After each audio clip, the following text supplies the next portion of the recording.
Bonjour, bienvenue. Je tenais à vous féliciter.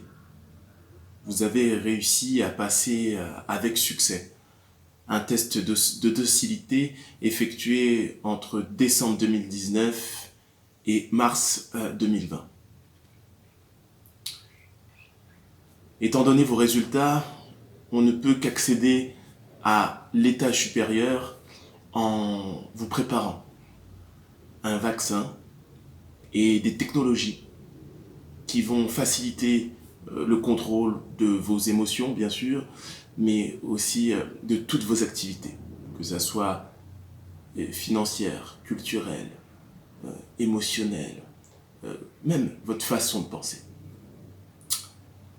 Alors continuez dans cette voie, tout ira bien.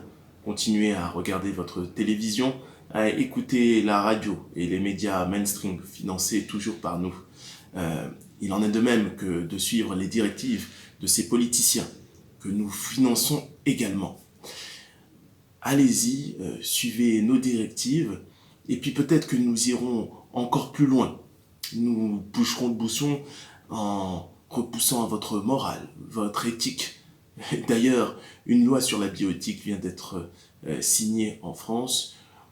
Nous allons tout faire passer et nous vous en remercions d'avance.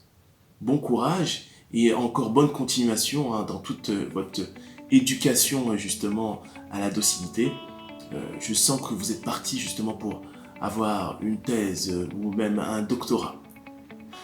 Et ce doctorat, vos enfants l'auront dès la naissance. Soyez fiers de vous, de ce que vous avez fait et de cette génération qui est en train de passer le relais. Alors, bonjour, j'espère que vous allez bien. Tout ceci n'était bien sûr qu'une mise en propos. Ce que j'aimerais aujourd'hui vous parler, c'est pas tant de toute cette polémique au niveau de la maladie. J'ai fait beaucoup de vidéos et je pensais que c'était suffisant en fait. Et en fait, non. Aujourd'hui, la raison, clairement, on l'a perdue.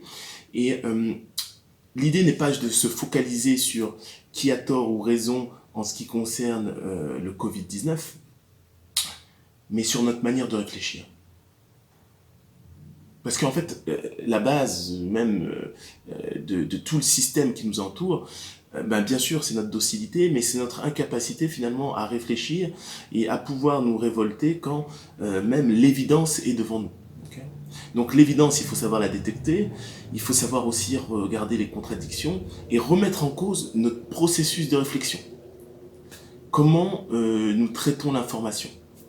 Je me souviens, il y a encore quelques années, on m'avait proposé justement d'intervenir dans une école contre les fake news.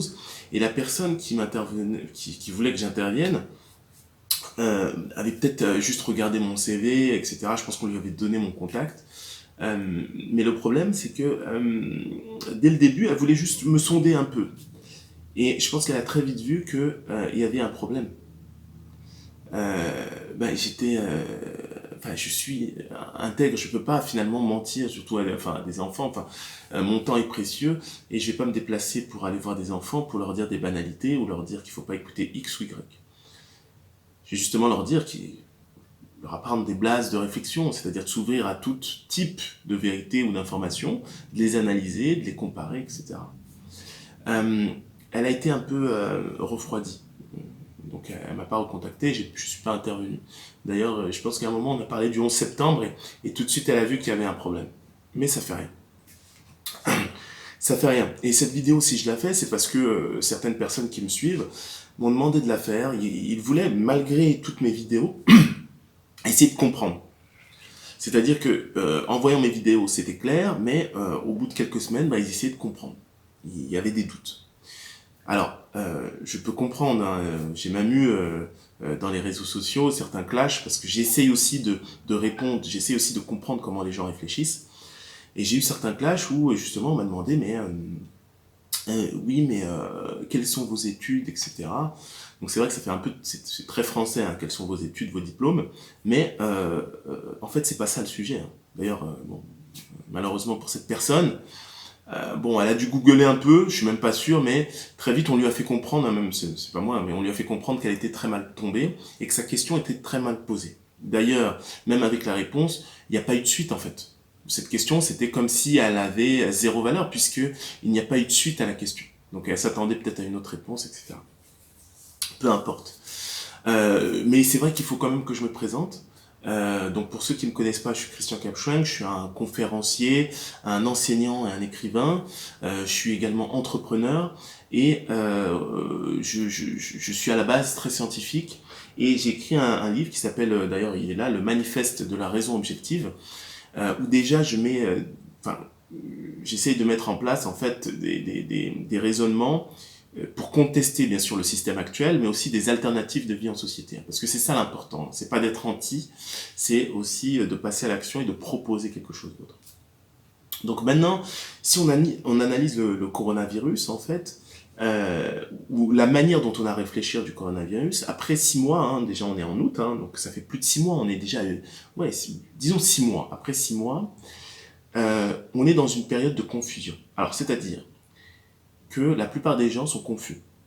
Alors, bon, pour moi, enfin, si vous regardez mes vidéos, j'étais pas confus au départ, c'est-à-dire que, bien sûr, c'est un sujet que je maîtrise pas. Mais là où je vais attirer votre attention, c'est la manière dont j'ai d'analyser les différentes sources d'informations. Ok.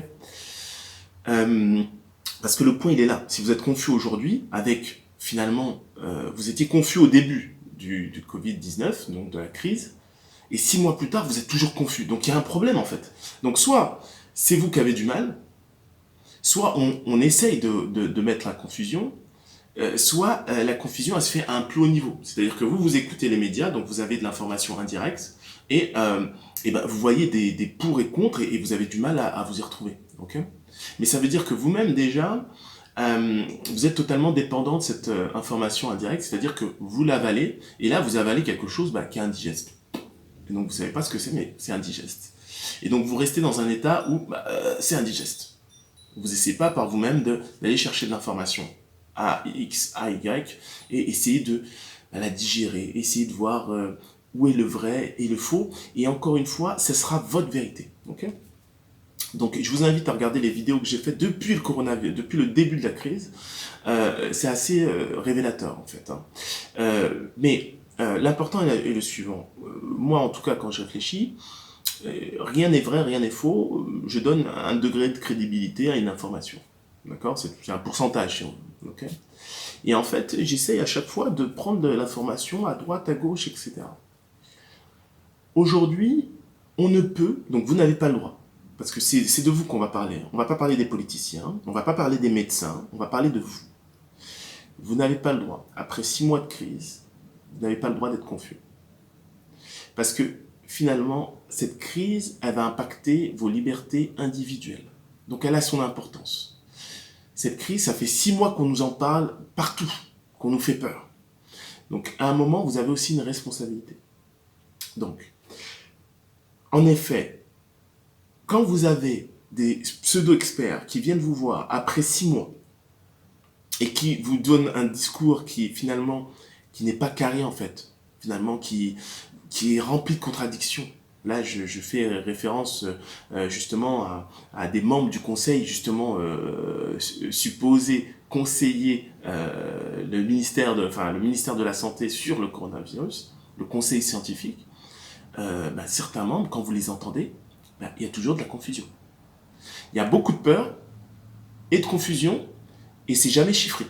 Okay. Là, on est en août 2020, on est après la défaite du Paris Saint-Germain en finale de Ligue des Champions, et on a toujours des pseudo-experts, hein, je mets bien des guillemets, qui ne savent toujours pas de quoi on parle, mais qui savent vous faire peur sur quelque chose qu'ils ne connaissent pas. Ils vous disent toujours: attention, ce corona, on ne le connaît pas. Attention, on est sur une nouvelle vague, une seconde vague. Qu'est-ce que ça veut dire, seconde vague? Prenons par exemple la rhétorique. Il y a 6 mois, on vous parlait d'un nombre de morts et un nombre de réanimations. Okay. Nombre de personnes en réanimation. Aujourd'hui, on vous parle de quoi? On vous parle d'un nombre de contaminés. Et on vous parle d'un nombre d'hospitalisations. Alors, vous allez me dire, c'est juste des mots. Non, ça n'a rien à voir en fait. Ça n'a rien à voir en fait. Aujourd'hui, le nombre de morts, il est minime.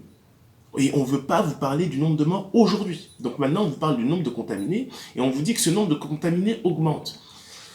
Et les contaminés, parmi ces contaminés, vous avez des gens qui ne sont pas du tout malades, en fait. Et on va aller même plus loin. Parce que, bien sûr, hein, vous allez voir sur Google, je ne suis pas un expert en infectiologie, enfin voilà, clairement. Mais je sais écouter, je sais analyser et je sais voir le bon sens chez certains discours. Aujourd'hui, je ne peux pas apporter, et vous ne pouvez pas non plus, apporter le même discours à une personne qui avait tort 6 mois auparavant et une personne qui avait raison 6 mois auparavant. Quand vous voyez le professeur Raoul ou monsieur Perron qui vous ont parlé il y a 6 mois et qui finalement avaient raison, on le voit là 6 mois après, vous ne pouvez pas mettre ces deux personnages à égalité en termes de crédibilité que tous ces pseudo-experts qui avaient tort il y a 6 mois. En fait, c'est assez logique. Et vous savez, ces choix, c'est comme la politique en fait. C'est comme en politique. Vous ne pouvez pas juste choisir un homme politique pour ce qu'il vous dit à l'instant T, alors qu'il a commis des erreurs dans le passé. C'est normal, vous regardez son track record. Là, il est évident en fait. Ce n'est même plus une question. Vous ne pouvez pas comparer un dialogue, un marketing de la peur avec un dialogue chiffré. Prenons un exemple simple. Je ne vais pas citer le nom justement de ce membre du conseil scientifique. Il vous parle de son grand vague sans vous parler de chiffres. Il vous parle d'aucun chiffre. Il parle juste de l'augmentation des contaminés. Il ose même à un moment parler « Attention, ce n'est pas parce qu'on a fait plus de tests. C'est le taux de contamination qui augmente. » C'est la première fois qu'on emploie le terme de taux.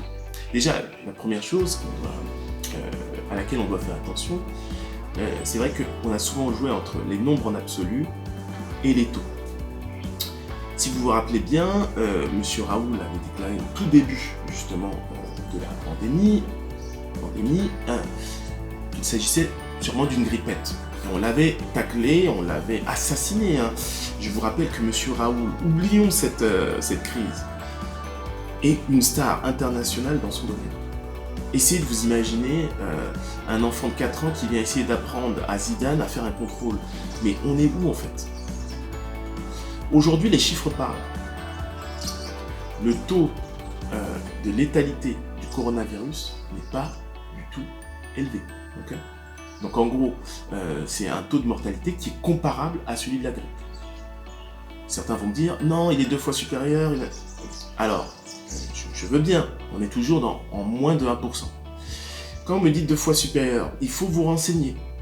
Comment on meurt justement du coronavirus ? Quelles ont été les consignes de l'OMS concernant la déclaration de mortalité d'un individu du coronavirus ? Bien sûr, je vous rappelle qu'on ne fait pas d'autopsie pour savoir s'il est mort ou non du coronavirus. Donc c'est à nous de nous renseigner, c'est à nous de faire attention. Mais on ne peut plus apporter le même crédit à M. Raoul, qui avait raison depuis le début, à d'autres qui n'ont vu aucun patient et qui continuent une politique de la peur. On va se retrouver pour une deuxième partie.